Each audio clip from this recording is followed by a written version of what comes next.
Vamos a entrar con la mesa de Maxi Abogados y hay tres temas que hemos propuesto aquí. El primero, pues, es sobre Hernán Bermúdez Requena, la captura y pues esta extradición que va a tomar tiempo. Y lo otro también, la primera sesión que transcurrió la semana pasada en la Suprema Corte de Justicia de la Nación, y también lo que ha transcurrido a nivel de prensa y directamente una vez que ya los jueces electos también en la Ciudad de México pues asumen su cargo.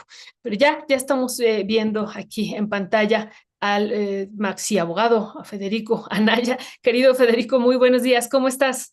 Buenos días, Violeta. ¿Cómo estás en 15 de septiembre? Bien, es una república buena. Sí, ¿verdad? Gracias que nos estás acompañando, Federico, y en un momento se va a incorporar también David. Pues Federico, vimos este fin de semana que fue detenido en Paraguay este hombre que es Hernán Bermúdez Requena y que pues es el presunto líder de la barredora, y pues hemos visto una gran cantidad de noticias en torno a él y el tema también de la extradición, que también es todo un tema, pero empecemos en este tema de la detención, ¿no? Cómo se le detiene, quién lo detiene y pues cuáles van a ser las implicaciones que también habrá para acá, para México, querido Federico. Bueno, antes de la detención, los datos que tenemos es que este señor y su cónyuge, su mujer, estaban viviendo en la capital de Paraguay, Asunción, en una colonia del norte de la ciudad, desde marzo de este año. Entonces podemos asumir que la noticia de que estaba siendo buscado por la justicia mexicana llegó después. Aparte, quien tiene que detener en Paraguay es la autoridad paraguaya. Y, y la otra cosa que tenemos claro es que tiene que ser sujeto a extradición. Ujú. Y en las noticias lo que se nos informa es que este compañero tenía una opción. Ya fue presentado ante el juez paraguayo que tiene que analizar la extradición. Y había dos opciones. Primera, una extradición rápida, simplificada, y la otra, la extradición con todos los procedimientos. Este señor escogió la extradición larga, lo cual obliga a la Fiscalía General de la República Mexicana a enviar más documentación que la que ya había enviado a Paraguay pidiendo la captura. Sí, ¿y por qué crees que ocurrió eso, que es algo que también nos ha llamado la atención, ¿no? De que esta extradición pues todavía va a tener que esperar justo porque no escogió la extradición simplificada, sino pues vendrá todo un proceso. ¿Qué es lo que está ahí de fondo también, Federico? No tengo la menor idea porque yo no soy parte de la defensa de ese señor y tampoco conozco sus intenciones. Pero en realidad no es una cosa rara, Violeta. Las extradiciones en todos los tratados de extradición son largas, muy largas. Entonces, si lo quieren ustedes ver en términos de defensa del acusado, que solamente está siendo acusado, es decir, hay presunción de inocencia, tiene lógica que la extradición sea un momento en el cual quien acusa, que es la Fiscalía General de la República, tiene que demostrar que tiene una acusación válida y que tiene indicios de prueba fuertes. Si no los tiene, la persona tiene que seguir siendo presumida inocente. Ahora, eh, si tú me planteas un caso completamente abstracto, sin nombre, Sí. yo siempre le recomendaría a la persona que está siendo sometida a un proceso de extradición que escoge el camino largo, porque tiene más oportunidad de defensa. Es Claro. lo razonable. Sí, ese era el planteamiento, ¿no? O sea, ¿por qué él decide y no escoge esta extradición simplificada? Y más bien también preguntarte si en los diferentes casos que tenemos, que ya se han concretado, si cuando es detenido alguien afuera, ya sea por la Interpol o por otra entidad, si la inmensa mayoría escogen esta extradición larga o la simplificada, ¿no? Y claro, acá pues en este caso tú dices, pues yo no soy parte de la defensa, pero suponemos por lo que tú estás diciendo, pues que ellos todavía van a intentar, ¿no? Intentar que esto se alargue y pues intentar que lleguen lo más, o estar en lo más lejano aquí en la justicia mexicana, Federico. Así es, de hecho, que la audiencia se acuerde que ya platicamos ese tipo de temas cuando comparábamos el proceso de extradición al que sometieron en España a Emilio Lozoya y al dueño de la siderúrgica de los Altos Hornos de Monclova, cuyo nombre se me está olvidando ahorita, un empresario. Este, Lozoya negoció fuera de del proceso de extradición con la Fiscalía General de la República y entonces regresó a México sin ser extraditado. Entonces fue mucho más rápido en España y ha sido mucho más largo en México, por otras razones. En cambio, el otro, que no me acuerdo cómo se llama este empresario de la siderúrgica, este, peleó el proceso largo de extradición, lo perdió, lo trajeron a México y luego en México él se puso de acuerdo con Pemex, que era el afectado, llegaron a un arreglo y salió más rápido. Fíjense cómo las combinaciones son múltiples. El que se tardó mucho en la extradición en España resolvió más rápido su proceso penal en México. En cambio, Lozoya, que se saltó la extradición negociando con la fiscalía, Alonso Ancira, ¿te refieres a es él? Ancira, Ancira, efectivamente. Entonces, Ancira hace una cosa y es una combinación. Y Lozoya hace otra y es una combinación completamente distinta, porque el proceso de Lozoya sigue aquí en México. Ujú. Ok, muchísimas gracias. Pues ya está con nosotros aquí el maxi abogado David Peña. David, muy buenos días. Gracias por acompañarnos y gracias por acompañarnos en un 15 de septiembre que ya estábamos diciendo, ¿cómo es posible? David nos decía, va a haber programa y pues sí, ya compartíamos, querido David, Te decíamos que queda- te quedan mal las costumbres de mi querido Ernesto, que está a la distancia ahí, estas costumbres de hacernos trabajar en día feriado, día no, pero ¿qué festivo, crees? día... Yo siempre le he dicho a Ernesto que esto, yo no soy periodista, soy economista, ¿no? Pero yo siempre le he dicho a Ernesto que el periodismo y la economía coinciden en algo. Bueno, que hay Hay que todo un ser planteamiento. contracíclicos, decías. Exacto, Exacto. hay un planteamiento ahí de que no todo el mundo coincide en eso de ser contracíclico en la economía, pero desde mi perspectiva, pues sí, y entonces mientras la gente descansa, nosotros tenemos que trabajar, siempre le decía a Ernesto y siempre le digo, y bueno, pues es algo Nos que toca. nos toca exactamente.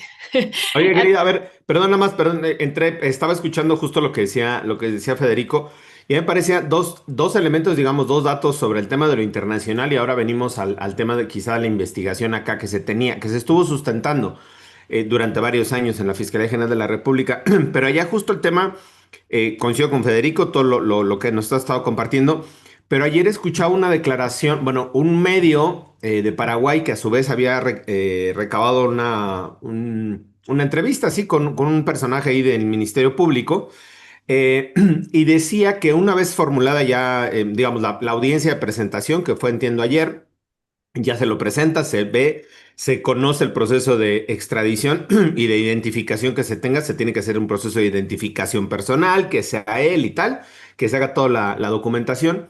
Pero más allá de de todo este proceso que explicaba Federico, que no fue en el abreviado y que se va a hacer en largo, el Ministerio Público decía que ayer se presentó justo como una medida para, como una dato de prueba, digamos, para justificar la prisión preventiva, se había presentado o se había alegado que esta persona, Hernán Bermúdez, había entrado de forma ilegal al país, que había entrado vía Brasil y que vía Brasil había bajado al Paraguay, pero había ingresado de forma ilegal. Entonces, el propio Ministerio Público abrió la posibilidad y dijo, así como, ¿no? A este medio, digo, a la referencia de este medio paraguayo, que dijo, si no se sujetó al procedimiento abreviado de la extradición, verificaremos su condición migratoria y en función de la condición migratoria pues, se puede proceder.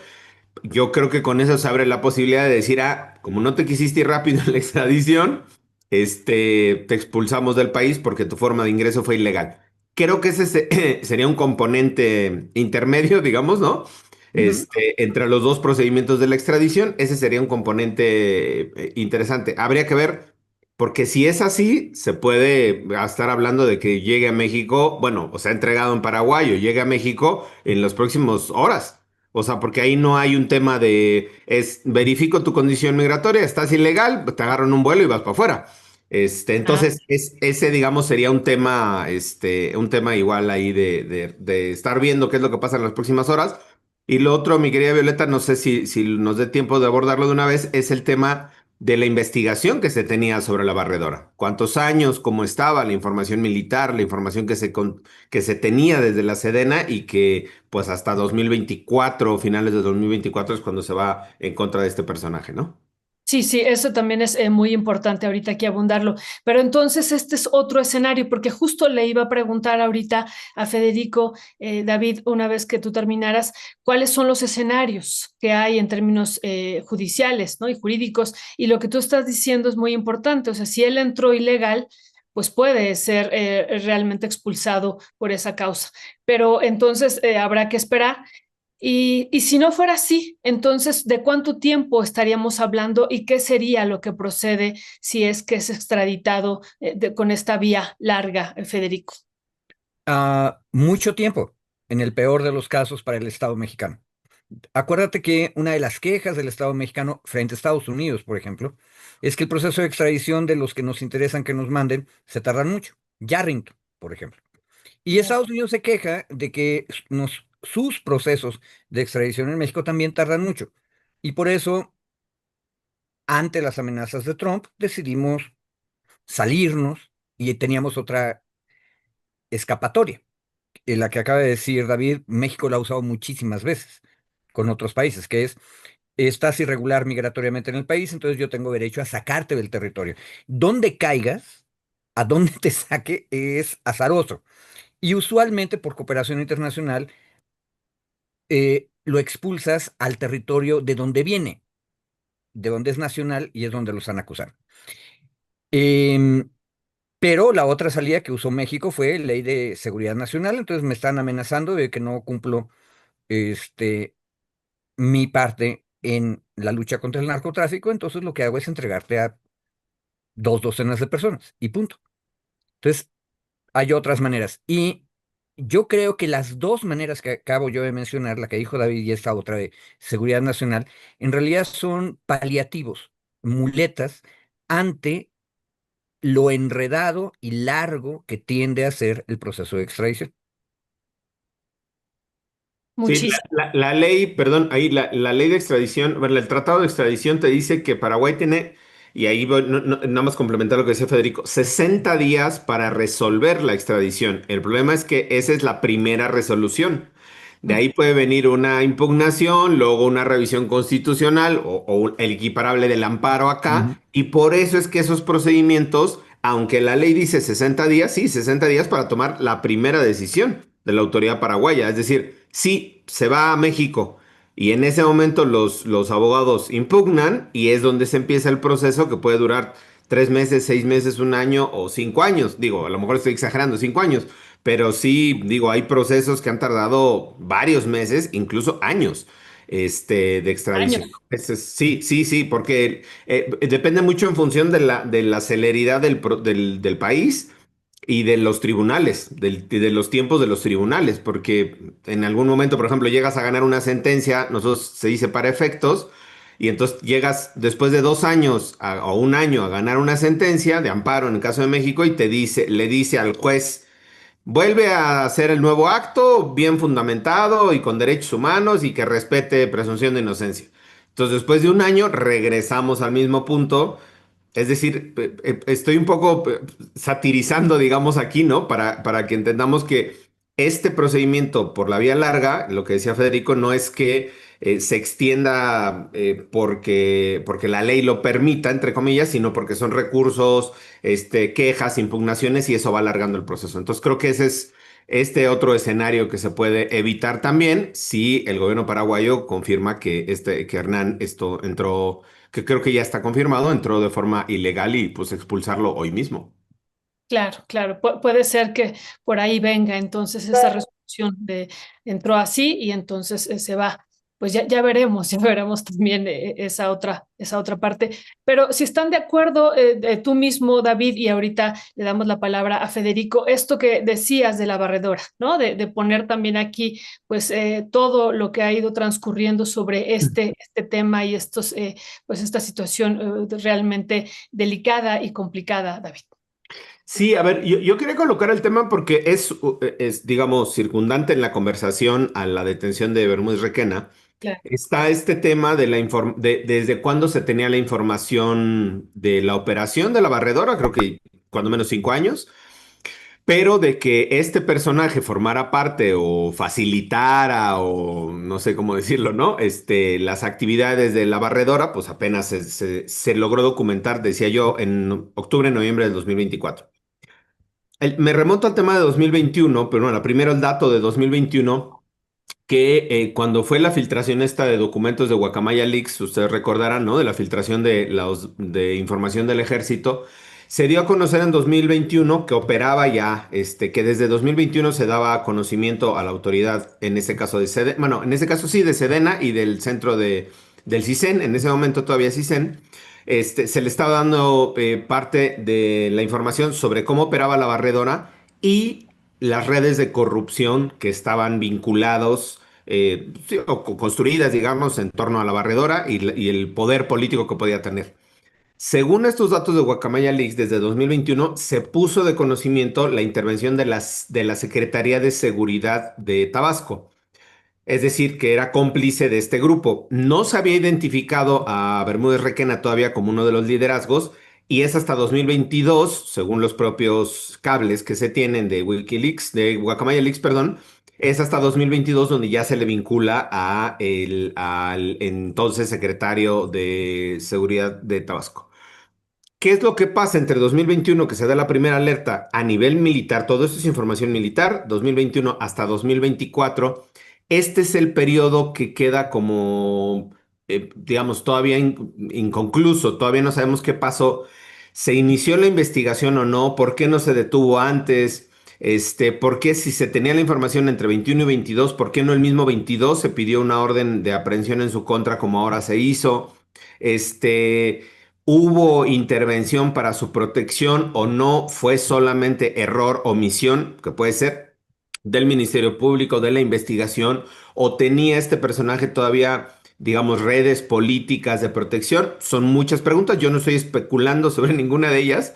Simplemente que son preguntas que sí se quedan en el aire, sobre todo por este periodo, ¿no? Este periodo que está entre 2021 y 2024.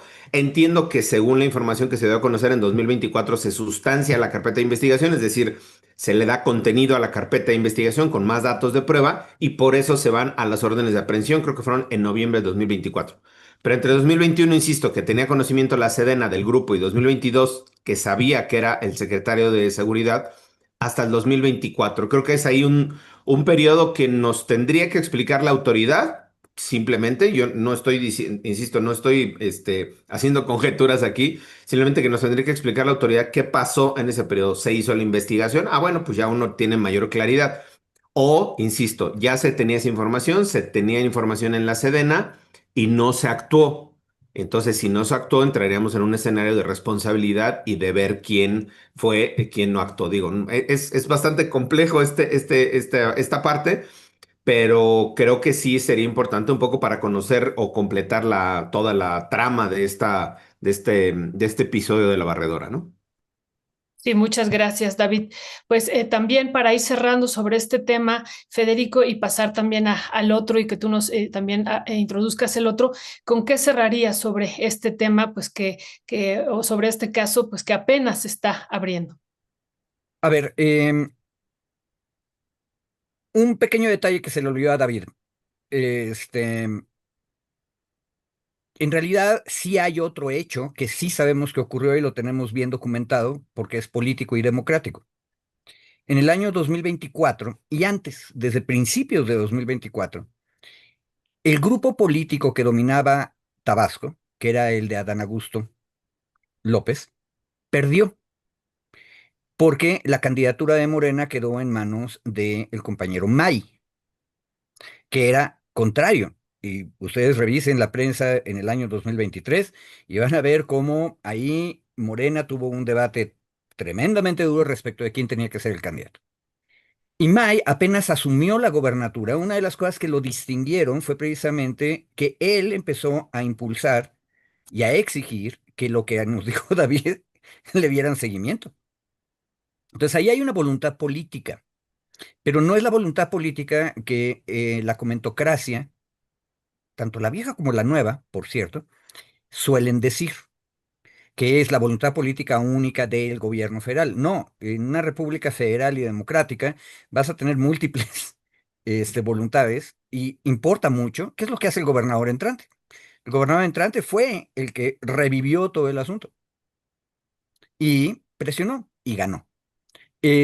Lo cual es una buena noticia, precisamente para eso elegimos gente. Este, y sería mi único comentario, para completar lo que decía David. Sí, sí, es el tema del gobernador entrante, pues fue clave para este caso, ¿no? Así es que es aquí fundamental también. Pues muchísimas gracias, Federico y David, por este primer tema que vamos a seguir con él, vamos a seguir sobre este tema y pues estaremos pendientes de lo que vaya transcurriendo, sobre todo en este caso de que entró de manera ilegal y veremos cómo reaccionan las autoridades también de Paraguay. Y Perdona más, Violeta. Ayer adelante. estaba, nada más para dar seguimiento, en Cámara de Diputados se inició un procedimiento, bueno, no se inició la semana pasada, entre estas 2 semanas se presentaron 2 puntos de acuerdo. Ayer estaba viendo, yo no sabía que era diputada María Elena Perellán, que estuvo en el Instituto de Transparencia y en varios lugares. Ayer escuché su pronunciamiento como diputada, no la ubicaba yo como diputada. Ella misma dijo que había presentado ya 2 puntos de acuerdo sobre el tema y que ella es diputada federal y que es, creo que es presidenta de la Comisión de Seguridad en Cámara de Diputados. Ujú. Entonces, que estaba citando ya a comparecer a los entonces secretarios de la defensa, el comandante no sé qué, y luego Audomaro, creo que era el que estaba ahí en Tabasco, un general. No, Entonces, Audomaro estaba en el centro de en inteligencia. el centro de inteligencia, cierto, cierto. Entonces, lo que ella decía era que estaban citando a comparecer a la Comisión de Seguridad a estos personajes. Audomaro dio, bueno, Crescencio Sandoval, obviamente, el ex secretario de la Defensa Nacional, y que que los estaban citando a comparecencia justo para que ahora se hiciera el análisis de la información, o digamos, sí, explicara más bien qué se había hecho con ese análisis de información o si no se había analizado o procesado de la que se tenía en la Sedena. Entonces, creo que nada más para el tema, viene ahí una discusión también estos días en la Cámara de Diputados, viene una discusión en la Comisión de Seguridad, entonces me parece importante nada más tenerlo en el radar, digamos, ¿no? Para ver qué es lo que sigue. Ujú. Perdón por alargarlo. No, no, no, para nada. Muchísimas gracias también eso. Entonces ya en el poder legislativo también tenemos que centrar esa mirada. Gracias, gracias, David. Federico, sobre el otro tema también, pues la semana pasada, pasando a otro tema, la semana pasada ya tomó o se llevó a cabo la primera sesión en la Suprema Corte de Justicia de la Nación. ¿Qué transcurrió ahí? Hemos visto también pues mucha parte o parte de la prensa también de oposición, centrando la atención en una discusión que me parece a mí, resaltando los posibles errores. ¿Cuál es tu análisis y balance sobre esto? A ver, primero, capaz de que un elemento de honestidad es que le digamos a la audiencia qué es lo que sí hemos visto y qué es lo que no hemos visto. Entonces, yo me enteré de los asuntos de esta primera sesión de la nueva corte, primero a raíz de videos. La oposición de derechas, por ejemplo, nos presentaron a María Estela Ríos González, diciendo que hay que respetar a los poderes legislativos porque el poder legislativo fue electo democráticamente. Y a partir de eso, en Twitter y comentarios de Facebook, se lanzaron en contra de ella diciéndole que es una pésima ministra, porque entonces no está defendiendo la Constitución ni a las personas que piden protección en contra de leyes mal hechas. Bueno, misterio. Yo no quería opinar, pero ahora ya puedo opinar. Y lo que he visto es la primera de las 4 horas y media de la sesión. Y yo no estaba seguro si iba a perder mi tiempo oyendo la primera hora, pero fui en orden y no perdí mi tiempo. El primer asunto que tenían en la mesa, por cierto, la derecha también dice que son muy flojos porque tenían 15. 15 asuntos en 15 la... casos. y atendieron solamente 3. Bueno, Sí. este, el primer asunto fue una acción de inconstitucionalidad del año 2023 presentada por la CNDH porque se reformó la ley de salud en Chihuahua, este, otorgando una serie de derechos y de mejores condiciones para las personas que tienen discapacidad mental. ¿Sí? Incluyendo personas que han estado en una situación de suicidio, cómo se atiende el suicidio, etcétera. Bueno, esas reformas son del año 2023. La CNDH presentó una acción de inconstitucionalidad en resumen diciendo que no se había consultado a las personas con discapacidad mental y por lo tanto debía declararse inconstitucional esa reforma. Bueno, ahora, la primera hora del debate no fue sobre el fondo, fue sobre una cosa que parece que es de forma, pero es bien importante. ¿Quién preparó el proyecto de sentencia? Yasmín Esquivel. Yasmín Esquivel dijo que la Corte debería abandonar un criterio de jurisprudencia que se estableció en el año 2016. ¿De qué se trata este criterio? Que cuando estás ante una acción de inconstitucionalidad contra una ley expedida por la legislatura de un estado o por el Congreso Federal, tú tienes que revisar si no ha habido nuevas reformas sobre esa ley. Es decir, capaz que se presentó la acción de inconstitucionalidad y luego hubo otra reforma que pues ya eliminó la cosa que ibas tú a revisar. Ojo, aquí hay un problemón, así un elefante. La Corte se tarda tanto tiempo, piensen en la fecha que les dije, todo esto empezó en 2023, hace 2 años, ¿sale? Entonces se tardan tanto en discutir las cosas que luego las legislaturas hacen una reforma y entonces ya cambiaron la ley que se había impugnado. Bueno, bueno, la Corte desde el año 2016 dijo, bueno, yo voy a mantener mi estudio de la acción de inconstitucionalidad solo si la nueva ley que se cambió después de que me la presentaron realmente cambia de fondo la cuestión.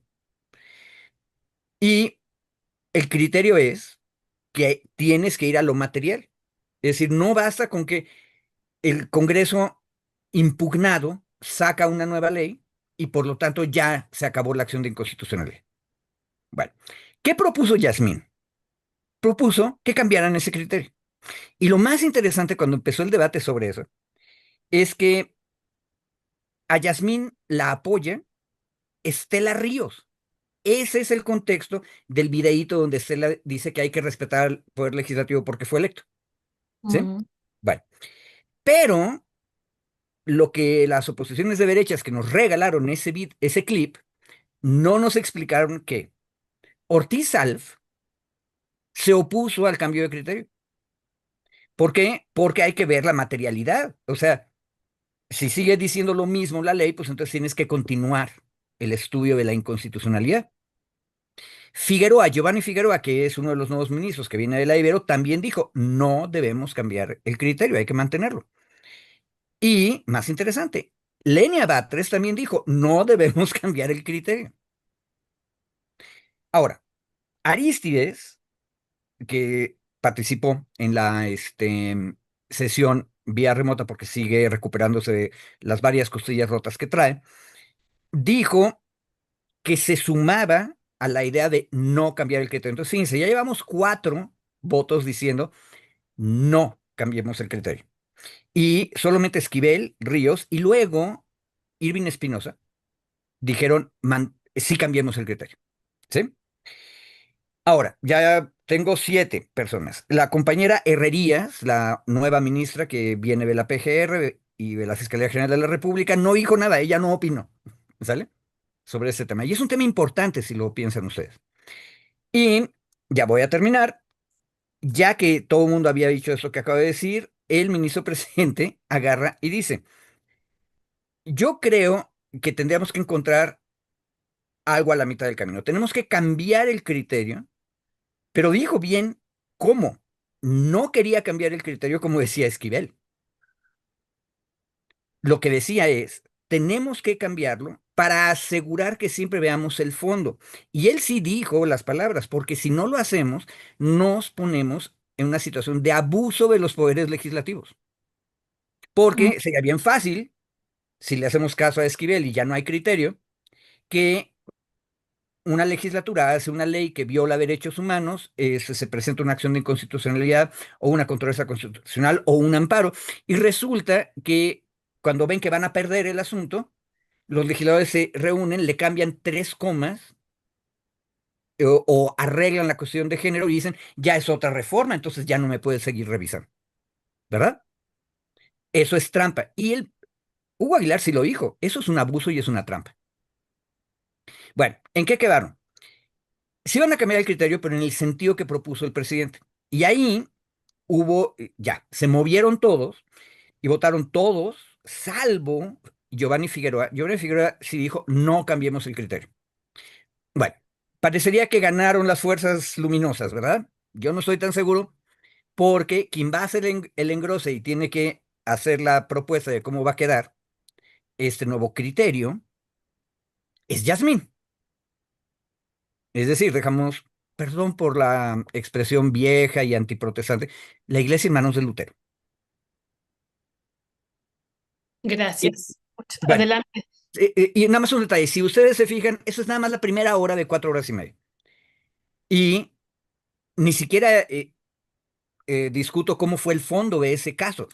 Es mucho más complicado y neta, del planeta, no basta un clip de Estela Ríos diciendo que hay que respetar al poder legislativo democráticamente electo para decir, esto está terriblemente mal. No, es bastante más complicado y si ustedes se fijan, la división de la Corte no tiene que ver con lo que nos dice la derecha.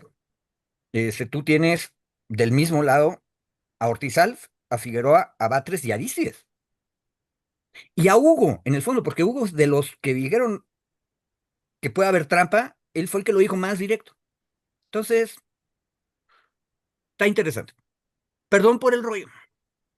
No, no, no, muy, muy útil y pertinente en esta primera sesión de la Suprema Corte de Justicia de la Nación y en esta primera hora que dices, querido Federico, que es solo la primera hora y un tema. Y sí, esto también yo le iba a preguntar a David de esta controversia que ha habido en torno a que solo se resuelven 3 de los 15 casos y otras cuestiones que se han mencionado como tropiezos. ¿Cuál es tu valoración de esta primera sesión, querido David?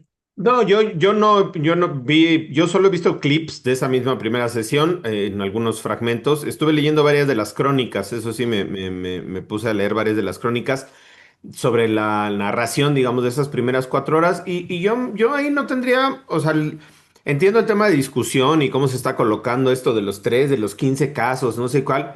Y ahí yo creo que son varios elementos. Primero, sí, claro, la complejidad de los asuntos, ¿no? El volumen, el engrose, lo que tenga que ver con la, digamos, con la complejidad del probatoria del asunto. La trascendencia también es muy importante, digamos, es otro de los factores que toman en cuenta las ministras y los ministros, cuál va a ser la trascendencia de la propia decisión que se tome. Eh, y creo que el empezar a hacer una evaluación, o una medición de la primera sesión o la segunda, las que sean, en función de la cantidad de casos que van sacando en este momento, creo que no me parece justa, no me parecería justa. Insisto, porque se tienen múltiples factores en cada uno de los asuntos, pero además sí hay que asumir que las ministras y los ministros, los entrantes, traen una curva de aprendizaje. Es decir, tienen que empezar a ver tanto los equipos como el propio ellas y ellos en el pleno. A mí me parece que hubo errores mínimos, o sea, digamos, cosas de forma, ¿no? De repente las ministras, por ejemplo, las que ya llevan más tiempo, pues pueden decir, coincido con el proyecto, pero me aparto de las consideraciones y voy a emitir un voto particular. Pues porque ya te la traes, ¿no? Ya traes el discurso de juridiquiñol de la corte, Ujú. pero las nuevas y los nuevos que van llegando, pues sí, de repente es como de, a ver, sí me aparto, pero no me aparto, ¿no? Pero es un tema, insisto, no es de fondo, es un tema más de forma que se irá quitando con los nervios. Lo que sí es algo que me llamó la atención que leía de las crónicas, no sé si lo escuchaste tú, Federico, en esa primera hora, era que en las intervenciones de cada ministro o ministra iban como saludando a la gente, como agradeciendo el que estuvieran ahí, no sé qué, ¿no? No sé si se dio en esta primera hora, Sí. Que eso más bien, eso yo pondría como más dato de color, ¿no? Digamos, de color de anécdota, que cada una de las ministras y los ministros que fueron interviniendo agradecieron y dijeron que no iban a defraudar a la gente, digamos, en términos generales, ¿no? No estoy haciendo abstracción, sino simplemente algún comentario en general. Entonces creo que ese a mí me llamaría un poco más la atención, digamos, como dato de la primera sesión.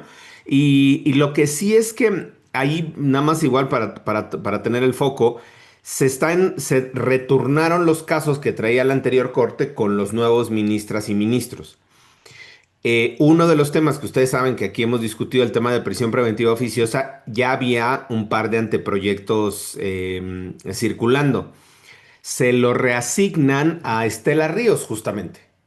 Entonces, ahí me parece que es donde entra ya el análisis de fondo, ir contrastando posiciones de los proyectos anteriores que ya se tenían y de un proyecto que pudiera elaborarse de nueva cuenta ahora por la ministra Estela Ríos. No sabemos si va a continuar con lo que se traía ya en los proyectos o no. La dinámica, la mecánica dentro, la dinámica más bien adentro de la corte todavía no es muy clara. Compañeras y compañeros que trabajan ahí adentro me dicen que no hay tampoco mucha claridad, ¿no? En cómo se van a procesar estos proyectos. Pero ese creo que va a ser un factor de indicador sobre el trabajo que está haciendo la corte, ¿no? No si sacaron 3 asuntos o 5, me parece que es bastante, decía yo, injusto, sino más bien la lógica de los posicionamientos. Y ahí igual destacó, a mí me pareció el que habló directamente de la defensa de derechos humanos fue Irving Espinosa, el de un nuevo ministro también. Este fue el que hizo referencia, quizá los demás lo hicieron, no escuché, insisto, toda la hora, pero el que las notas y la crónica resalta es que el ministro hizo referencia como al cumplimiento, respeto de los derechos humanos. Ahí habría que ver el tema de las posiciones que vienen. Muchísimas gracias, David. Federico, digo, tenemos otro tema que también se tejería con este, pero antes de pasar al otro tema, por ejemplo, en verdad que vimos mucho en la prensa de esta crítica de los 15 puntos que había, de los 15 temas y que solo se abundaron o se abordaron tres. Y si tú nos puedes compartir con la audiencia por qué se fijan 15, ¿no? ¿Por qué ese día no se fijan 5, 10 o por qué 15 para una sesión? Que realmente son muchísimos, ¿no? Y que, ¿por qué no menos o por qué no más, Federico? Mira, estamos hablando de cosas misteriosas que no conocemos mucho y probablemente que nadie conoce, porque un problema material, real, verdadero de la nueva corte es que ya no tiene salas en las cuales pueda enlistar otros asuntos. Claro, Entonces, todas las cosas están en la corte, entonces de manera natural les deben haber aumentado el número de cosas. Ahora, eso implica, esto lo digo completamente desde fuera, una presión para el Pleno de la Corte respecto de cómo discute las cosas. Por ejemplo, en lo que yo les expliqué, a mí me ayudó mucho en este caso particular, donde por azar del destino había una cosa interesante, que es una legislatura del Estado hace una norma, se la impugnan quienes pueden presentar una acción de inconstitucionalidad o una controversia. Y para zafarse de la potencial sentencia de la Corte anulándola, hace otra reforma, nada más cambiando la puntuación. Y por lo tanto me salvo. Eso era lo que estaba en el fondo de la propuesta de Yasmín. Mi opinión personal es que en ese tema específico, Yasmín se manifiesta completamente conservadora. Le está dando chance a los poderes fácticos de cada estado de hacer trampa. Ahora, en mi misma opinión, en el lado de Hugo Aguilar sí dijo, eso es hacer trampa, no podemos permitir eso. Y por eso tenía a 4 ministros diciendo que tenemos que discutir la materialidad. ¿Cambiaron realmente la ley? Capaz de que se dio cuenta la legislatura y eliminó las razones de inconstitucionalidad. O capaz que metió otras cosas que no tenían que ver, etcétera, etcétera. Bueno, es un tema de fondo. Ahora, ¿por qué lo discutieron en esa primera hora? Y yo le aclaraba ahorita a la audiencia que esa primera hora ni siquiera llegaron a terminar ese primer asunto. sí. Ya que terminó la hora, todavía seguían discutiendo el fondo de la cuestión y yo calculo que se tardaron otra hora completa en ese asunto. Porque discuten la propuesta de sentencia de acuerdo con los apartados. Entonces, capítulo 1, 2, 3, 4, 5, etcétera. Para las personas que le dan seguimiento a la Corte y tienen acceso al proyecto de reforma, eso puede ser interesante porque yo tengo aquí mi apunte en mi computadora y voy viendo que están discutiendo. Pero para el público de la gente que está viendo la transmisión, no se entiende nada, porque aparte hablan en juridiqueñol todavía. Y aparte, si ustedes lo piensan, termino con esto, es muy largo el proceso. Si desarmas la sentencia en todos sus capítulos, pues cada propuesta de sentencia se va a tardar 2 horas como mínimo en discusión. Eso, con una corte que ya no tiene salas, mi opinión personal es que no puedes sostenerlo. Este, ¿Qué tendrías que hacer? Tienes que tener una discusión mucho más sencilla, pero si vas a ser transparente en la corte, ojo, no basta con que abran físicamente las puertas, Ujú. que ya las abrieron, eso está bien. Ahora, no llegó nadie de afuera. De hecho, los que estaban ahí oyendo eran parte de los equipos de los ministros. Por cierto, en las viejas reglas de la corte, aunque la transmitieran y todo lo que tú quieras, ni siquiera dejaban entrar a los equipos de los ministros como público. O sea, esa era la costumbre. Entonces, qué bueno que están ahí, qué bueno, qué malo que todavía no hay ciudadanos y qué malo que no sea parte del el atractivo turístico del centro histórico de la Ciudad de México ir a ver las La sesiones de la corte. discusión. Exacto, pero si la gente va a empezar a ir a ver la discusión y con eso termino, tú necesitas tener un sistema un poquito más accesible de discusión, ¿verdad? Y asegurarte que la gente no solamente tenga el proyecto de sentencia en un lado, sino del otro lado un resumen de eso y que te anuncien cómo lo van a discutir para que tú sepas en qué parte del debate andan. Detalle, eh, Arístides, el que estaba de lejos y convaleciente, ahí sí se notó que es de los nuevos, porque él empezó a hablar y habló de otras cosas que tenían que ver con el fondo, es decir, con lo que todavía no estaban discutiendo en el momento. Y solo al final dijo algo acerca del criterio que había que cambiar o no cambiar. Y un detalle, bien que se dio cuenta el presidente, y entonces el presidente lo corrigió de una manera bien solidaria, diciéndole, agradecemos al ministro Aristides, que haya adelantado su opinión acerca de lo que vamos a discutir en el siguiente punto. Pero si ustedes se fijan, es un modo de discutir demasiado largo. Yo creo que ahí hay que pedirle a la Corte que imagine formas más ágiles de discusión. Gracias. Pues interesante en lo que estamos, ¿no? Está abierta la Suprema Corte de Justicia de la Nación para estas discusiones y bueno, pues también se puede acudir, podemos acudir como ciudadanía y lo otro, pues que también algo importante es la presencia en las transmisiones de que tú ya lo has también planteado, Federico, de los pueblos indígenas, ¿no? Que se va traduciendo en varias lenguas y eso también es muy importante y no hay que dejarlo de mencionar. Pero bueno, hay un tema adicional a esto que digo se puede tejer, que son también los jueces recién electos en la Ciudad de México y pues también lo que transcurrió esta semana con ellos de manera particular, querido David. No, bueno, yo lo comentaba justo porque cuando Federico proponía en el chat que habláramos sobre la primera sesión de la Corte, a mí me saltó justo que había estado viendo en estos días, en la última semana, un par de videos o varios videos que habían subido a redes sobre algunas actuaciones de jueces en la Ciudad de México. Sobre todo, me saltó otro caso en Tlaxcala y creo que hay uno más por ahí. Pero digamos, centrados en los de la Ciudad de México, que eran cuando menos dos jueces distintos que no sabían conducir la audiencia.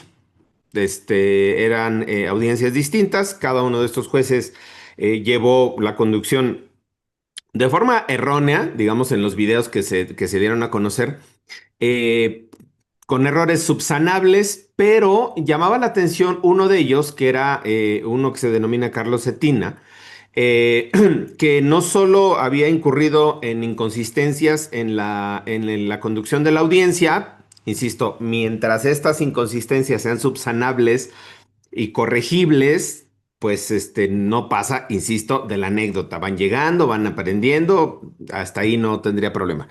El problema es cuando esas inconsistencias o esos errores trasciendan el fallo y entonces sí trasciendan el fondo, digamos, de los asuntos. Entonces creo que Ahorita está la presión sobre ellos, obviamente la observancia, no se actuó conforme al procedimiento ordinario, digamos que se tenía que actuar en las audiencias, pero destacaba yo el caso de esta persona que es Carlos Cetina porque un Facebook del personal del Tribunal Superior de Justicia, de los trabajadores del personal, sí, de los trabajadores del Tribunal Superior de Justicia de México, de la Ciudad de México, habían sacado este video de este juez equivocándose, ¿no? O teniendo estos errores.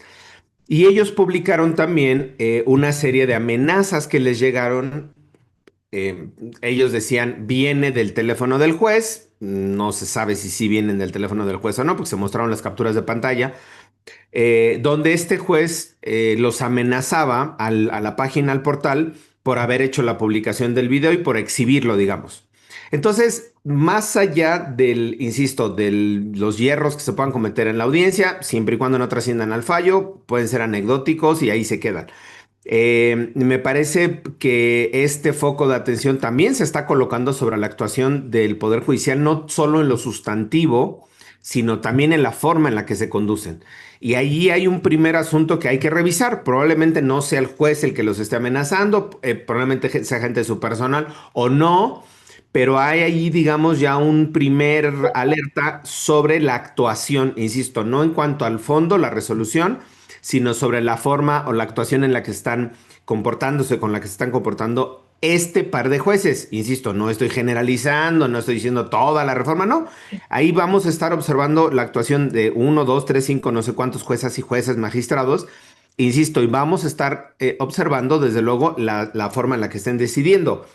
Pero esto, insisto, llamó la atención, estuvo colocado en redes, se hizo un revuelo fuerte, sobre todo en la comunidad abogadil, ¿no? De este lado, sí llamó mucho la atención, no los errores, insisto, los errores, perdón, pero pueden ser anecdóticos de que la defensa le esté corrigiendo al juez o el Ministerio Público le esté corrigiendo al juez, insisto, pero creo que si de confirmarse o si no, se tendría que hacer una investigación, más bien antes de la confirmación, una investigación para ver quién está amenazando este portal. Si uno de los principios es la transparencia en las audiencias y por eso se abrieron simbólicamente las puertas de la corte, todas las audiencias tienen que ser públicas, salvo un acuerdo en contrario, y todas las audiencias tendríamos que estar así, difundiendo, conociendo, analizando, insisto, no llegar a este punto de que un medio, un portal de Facebook esté recibiendo amenazas de alguien. Insisto, no sabemos si es el juez, su personal o nadie de ellos, pero que estén amenazando por hacer la difusión de las audiencias. Insisto que es justo parte de este proceso, ¿no? El estar en la observancia, estar monitoreando, estar viendo qué está pasando al interior del Poder Judicial. Muchísimas gracias, David. Sí, es importante también este tema de lo que está pasando al interior del Poder Judicial una vez que pues, se dio también ya este cambio y que va iniciando. Hay varios comentarios y hay uno que yo me quisiera regresar del tema anterior para que ustedes nos pudieran dar también un balance. Hay algunos comentarios, por ejemplo, el de Rosa María Duarte, que le mandamos un fuerte saludo. Dice, perdón, lo perdí aquí. Así, pregunta para los maxiabogados. ¿Fue conveniente quitar las salas y por qué? En este otro tema de que hablábamos de la Suprema Corte de Justicia de la Nación. Federico. A ver, sí, yo creo que había que quitar las salas, pero recordar por qué. Ujú. Queremos que la Suprema Corte sea un tribunal constitucional, no queremos que sea la Corte Suprema de Casación para ver la cuestión de técnica jurídica. ¿Sí? Entonces, por ejemplo, qué bueno que enlistaron como primer caso el que dije de Chihuahua, porque eso sí, sí es derechos humanos en serio. O sea, el tema fuerte es cuál es la relación entre los poderes, qué cosas puedo yo, Suprema Corte, revisarle a las legislaturas, y el fondo de derechos humanos de las personas con discapacidad mental. ¿Hay que consultarlos o no consultarlos? Bueno, esas son las cosas que la Corte tiene que discutir. Una buena cantidad de los casos que tenía la Corte tenían que ver con revisiones de técnica jurídica. Eso hay que mandarlo a alguien más, no a las salas. De hecho, acuérdense que las salas tienen una especialidad muy técnica. La razón por la que las quitamos es porque eso no le toca a la Corte, le toca a alguien más, sea a los plenos regionales o sea a los tribunales colegiados. Este, que son los que tienen que hacer la casación, es decir, la revisión de la aplicación del derecho. Eso sería mi punto sobre eso. Pero sobre el otro tema que son los jueces, hay un detalle importante. Eh, Hay que tener mucho, pero muchísimo cuidado con no hacer cherry picking, porque lo que estamos viendo ahorita es que la derecha y la izquierda buena ondita están escogiendo los casos. Eso significa cherry picking, que es las berries, irlas piscando. Por cierto que picking viene de piscar y piscar viene de pishka. Es una cosa bien bonita. Entonces tú escoges la cerecita que vas a poner y la pones como ejemplo. Bueno, eso no te está diciendo realmente nada. Te está diciendo que Carlos Cetina es, al parecer, tenemos indicios para ser buenos abogados, como nos dice David, que puede ser una persona irresponsable o que no controla bien su celular, como mínimo. Ahora, eso se lo preguntaron a los Morena Ciudad de México y en las chilanguerías y contestaron, pues para eso está el Tribunal de Disciplina Judicial. Ahora, problema, que eso no nos lo hemos planteado. ¿Cómo activas el Tribunal de Disciplina Judicial? Yo creo que ante los hechos, así como indicios que tenemos, el Tribunal de Disciplina Judicial correspondiente para el caso de Carlos Cetina tendría de inmediato que ver qué fue lo que pasó.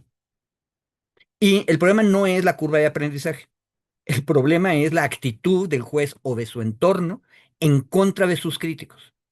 Eso es inaceptable. Bueno, ahora, hay otras cosas, pero acuérdense ustedes, estamos platicando del cherry picking de la derecha y la izquierda buena ondita. Tenemos en Tamaulipas dos casos, una ella y un él, que no provenían de carrera judicial, habían sido abogados, pero no habían practicado el derecho, fueron electos jueces y a los días de estar ejerciendo se fueron. Esa es otra realidad posible, que son gente que no había calculado bien de qué se trataba y cuando se enfrentan a estos problemas de la complejidad de cómo conduzco una audiencia, me echo para atrás, me lavo las manos y me voy. Eso tampoco se vale, o sea, este, ahí aplica muy bien, vi por ahí un tuit derechista diciendo, los cargos de elección popular son irrenunciables. Pues sí, tiene razón. O sea, tú no puedes irte así nomás. Y significa que no eras un candidato o una candidata muy bueno. Bueno, pero de nuevo, nada más vuelvo a advertirlo, tengamos cuidado, porque obviamente, Violeta, no vamos a tener noticias de las cosas que van bien, ¿verdad? Claro. Y entonces pasar juicio de cómo andan los jueces y las juezas en general, no me parece que sea tan razonable. Y recomendación, Twitter es el peor lugar para buscar objetividad, pero entre las cosas que encontré de estas críticas, una cosa que me sorprendió mucho es que de repente me encontré un tuit, se los leo, de Marlene Ángeles. El patrón de los nuevos juzgadores electos es el de la falta de conocimiento jurídico, experiencia y con antecedentes de haber trabajado en los gobiernos del partido Morena. Bueno, la pregunta es, ¿quién es la ciudadana Marlene Ángeles? Bueno, es una de las juezas de carrera del viejo Poder Judicial que decidió no participar y que estuvo boicoteando cualquier tipo de reforma judicial. Entonces, recomendación, la República de Twitter es medio tóxica, pero una manera de que no te haga daño el veneno es ver quién está hablando. Y también tener cuidado, porque Marlene Ángeles, que yo no confiaría en ella, por lo que dije, o sea, está hablando de una manera facciosa desde un lado, legítimo, y tiene derecho a decir lo que ella quiera, pero el problema es que hay que tomar razonablemente los argumentos desde donde vienen. Y yo creo que ella está exagerando. Yo no me atrevería a decir que están muy bien todos los jueces y juezas, pero tampoco diría que esto es un patrón. No tenemos elementos. Ahora, Cetina, esa es otra historia, y los mismos de Morena dijeron, pues para eso está el Tribunal de Disciplina Judicial. Punto. Muchísimas Y gracias. también, perdón, Violeta, nada más Bueno, en ese mismo tenor de hacer la selección, ¿no? Que decía Federico, Terry Piquet. sí, sí, no, nada más era un tema, surgió otro en la semana, creo que fue el miércoles de la semana pasada, otro tema, que era estaba ahorita justo rastreando la nota, no la tenía a mano, de Irlanda Gabriela Pacheco Torres, jueza de distrito en materia penal, federal, obviamente, que mandó una carta solicitando su licencia al cargo, al Senado de la República, se la mandó a la senadora Laurita del Castillo. Y llamó la atención, digamos, porque dice, las notas eran, pide licencia a 9 días de haber sido nombrada en el cargo, digamos, ¿no? Ya leyendo las noticias, estaba en el jurídico de la evaluación de la Agencia Nacional de Aduanas en México. Entonces la carta expone que pues tiene que regresar a entregar el changarro, digamos, ¿no? Que tiene que regresar al cierre, que tiene pendientes y que por eso pidió licencia al cargo de jueza y termina entrega ya y viene a asumir el cargo acá. Digo, así exacto, cualquier persona dirías, bueno, pues antes de entrar a otra chamba, pues cierras la chamba que tenías, ¿no? Digo yo, es como premisa.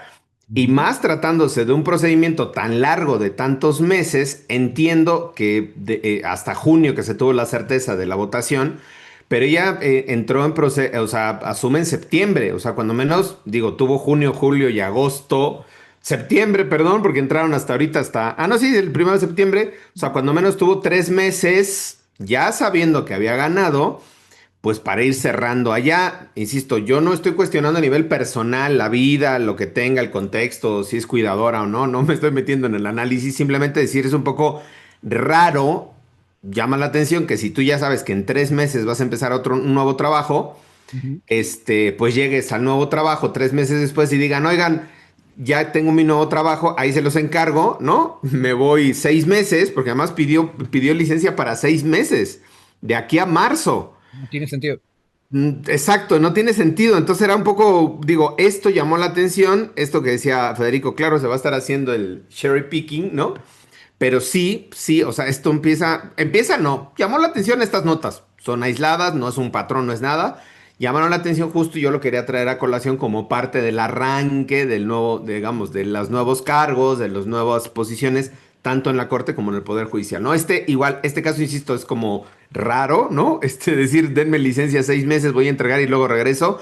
Habría que ver ahí cómo lo procesa y eso también es cómo lo va a procesar el Senado, porque antes las licencias se tramitaba todo ante el Consejo de la Judicatura, que era quien autorizaba, y ahora entiendo por esta misma nota que se envía esta solicitud de la jueza a la Comisión de Justicia, creo que decía, Ujú. para que sea analizada por la Comisión de Justicia si se le concede la licencia o no. Ese es un nuevo procedimiento ahora derivado de la reforma que tampoco nunca habíamos visto, es la primera vez que lo vemos y habría que ver también cómo se procesa al interior de la Comisión de Justicia este tipo de solicitudes, esta que llama la atención, que es rara, digamos, pero habrá otras muchas médicas o por cuestiones académicas que son ordinarias, a ver, estar viendo también cómo las procesa ahora el Senado, ¿no?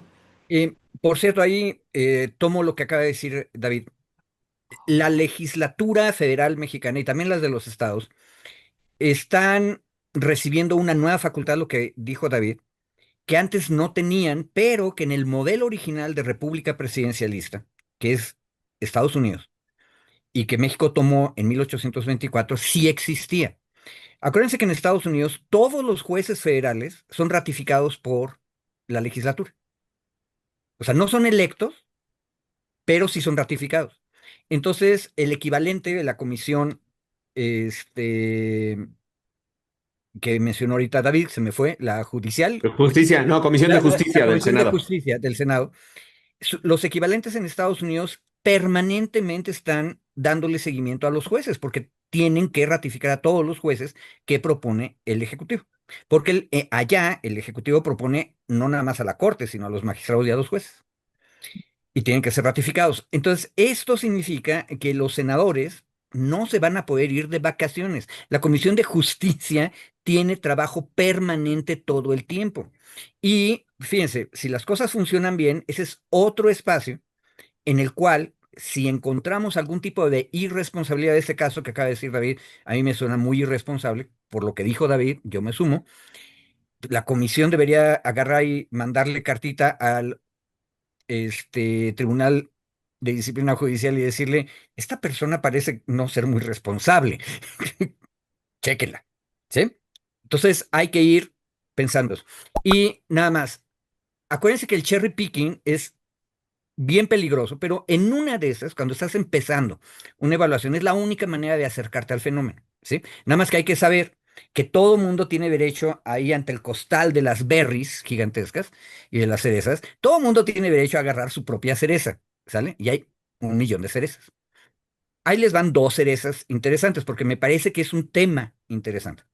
Resulta que durante la elección, y creo que es a nivel federal, pero correspondiente al territorio Circuito Judicial de Sinaloa, 2 hermanos que estaban en el Poder Judicial, o sea, eran de carrera judicial, se presentaron como candidatos y los dos ganaron. Y entonces Oh, van a quedar en el mismo circuito. Bueno, el comentario facilón en izquierda, bueno, ondita y derecha es, ¿y qué pasó si esto es nepotismo? No, no es nepotismo. O sea, la gente tiene derecho a elegir a 2 hermanos si quieren, pero te plantea un problema. Y ahí es una bronca de diseño. O sea, esos 2 hermanos ya andaban por ahí juntos, o sea, eran parte del problema del nepotismo anterior, ¿sí? Y ahora los dos se presentaron en el mismo circuito judicial. Y capaz de claro. que sería injusto decirle al más chico o al más grande que se vaya de su estado, ¿verdad? Pero la cosa es que los dos fueron legitimados por la elección, pero es problemático que tengas 2 jueces que son hermanos. Bueno, esas cosas hay que discutirlas. Por cierto, ahí están otras 2 cerezas. Este, ¿Cómo andan las demás cerezas? No sabemos. Por cierto, ahí hay otro tema que yo le pido a la audiencia que lo vaya a checar. Una cosa que a mí me espantaba, yo era ustedes les consta, de los que me fui convenciendo de que la reforma judicial tenía que ser lo más radical posible. Yo al principio decía, nada más la corte la vamos a elegir. Y luego dije, no, ya todos. Y luego mi opinión avanzó hasta, ¿y si podemos quemar la pradera, la quemamos completa? Sí, fui avanzando, me fui radicalizando. Pero ahí tengo yo un problema. Este, ¿Cómo vamos a reorganizar el sistema? Y entonces le pido por favor a la gente que revise, porque resulta que durante la elección teníamos muy presente que la mitad de las personas candidatas provenían de la vieja carrera judicial. Y yo decía que eso era una oportunidad, una buena cosa, porque se iba a salvar la experiencia. Pero nadie me ha terminado de decir de los que fueron candidatos y venían de la carrera judicial, cómo les fue en la elección globalmente. ¿Ganaron su elección o la perdieron? He oído solamente el dato de que 9 de cada 10 que venían de la carrera judicial y fueron candidatos, solo 9 de cada 10 perdieron, ¿sí? Y eso es un dato importante, porque uno decía, bueno, si ganan, pues entonces tienes por lo menos la mitad de la gente con experiencia, sin las broncas. Pero si 9 de cada 10 que eran candidatos y venían de carrera judicial perdieron, entonces significa que la inmensa mayoría de los electos son nuevos. Y eso aumenta la curva de aprendizaje. Ahora, el asunto es por qué perdieron, y ahí hay que preguntarle a los politólogos, ¿sí? Algunos, en algunos comentarios, dicen que lo que los afectó fue la palabra, o más bien, las siglas horribles EF. Entonces, el electorado, al momento en que fue a las urnas, cuando veía EF, inmediatamente no votaba por ellos. Ujú. Sí. Este, ok, ahí la culpa, con todo respeto, es de Norma Piña y del viejo Poder Judicial, que hizo todo lo posible para oponerse a la reforma y convenció al electorado de que si decía EF, no había que votar por ellos. Pero ¿sabes quién les manda? Pero lo que acabo de decir es otro dato para ir discutiendo las cerezas que vamos piscando. Pues nos queda mucho por delante de estas cerezas que habrá que ir discutiendo cada una de ellas. Voy a leer aquí nada más 3 comentarios y vamos a agradecerles muchísimo a los queridos Maxi abogados. Hay uno que me gusta mucho, dice aquí Antonio Rocha, por favor, vuelva a postularse, don Federico. Esta no lo logramos, pero se logrará. Esa es una situación. Y luego dice Rosa María Duarte, se agradece la presencia del maxi abogado David Peña en un día de asueto para algunos, porque sus aportaciones jurídicas son indispensables en esta bonita mesa de maxi abogados, en esta su bonita mesa, como dice nuestro querido David. Y luego dice Ana Paula, mi hermano trabaja en Banorte y hoy trabajó. Los bancos nunca pierden. Y el último comentario que quiero aquí rescatar dice Rosy Hidalgo, y si los maxiabogados fueran asesores y enseñaran a los nuevos jueces, pues sí, sería buenísimo, buenísimo eso. Así es que, pues les agradecemos muchísimo, querido David, querido Federico, que hoy 15 de septiembre estaremos pendientes en la noche de lo que transcurra en el A ver grito. qué día nos toca un día de descanso ahí en Rompevientos, de veras. Ya ves, pero leí ese de los bancos, ya ves, también los bancos Sí. nunca. Bueno, Que vive listo. Hidalgo, que vive Hidalgo. Abrazos, gracias. Gracias, querida Violeta. Nos vemos. Gracias a ustedes, fuerte abrazo, que estén muy Saludos al bien. Vive auditorio. Hidalgo, dice nuestro querido Federico, sí, sí, sí. Y pues vamos a estar pendientes en la noche, seguro también habrá alusión en el grito a las mujeres. Va a ser el primer grito que dé la primera presidenta en este país y pues seguro estarán presentes también ahí las mujeres.